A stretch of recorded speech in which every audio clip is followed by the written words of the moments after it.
अस्सलाम वालेकुम बच्चों, आज की क्लास में हम सीखेंगे उर्दू इमला लिखना। तो हम लिखेंगे साइबान, सीन अलीफ, हमज़ा बे अलीफ, नू, साइबान। हिद्दत, हे दाल, हे के नीचे ज़ेर, दाल के ऊपर तशदीद और यहाँ पे हम ते लिखेंगे। दाल के ऊपर ज़बर, जिसके ऊपर तशदीद होगा उसे हमें 2 बार पढ़ना है।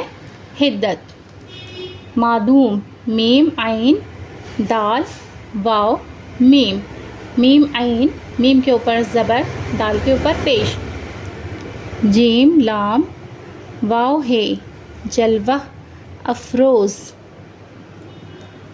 जलवा अफरोज़। ज़ाहिर होना, ज़ो अलीफ हे रे, ज़ाहिर होना, हे वाव नू अलीफ, ज़ाहिर होना। गर्मी की शिद्दत, गाफ रे, मीम इसी के साथ हम छोटी ये मिलाएंगे, काफ छोटी ये, गर्मी की शिद्दत। शीन, बड़ी शीन है दाल, बड़ी शीन के ऊपर 3 नुक्ता देना है। दाल, दाल के ऊपर हम तशदीद देंगे, यहाँ पे हम ते लिखेंगे।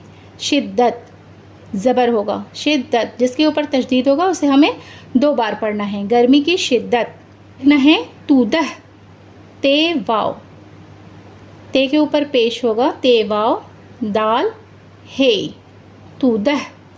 साइबान, हिद्दत, मादूम, जलवा अफरोज़, ज़ाहिर होना, गर्मी की शिद्दत, तूदा। फुल वीडियो देखने के लिए चैनल पे विज़िट करें, वीडियो अपलोड है।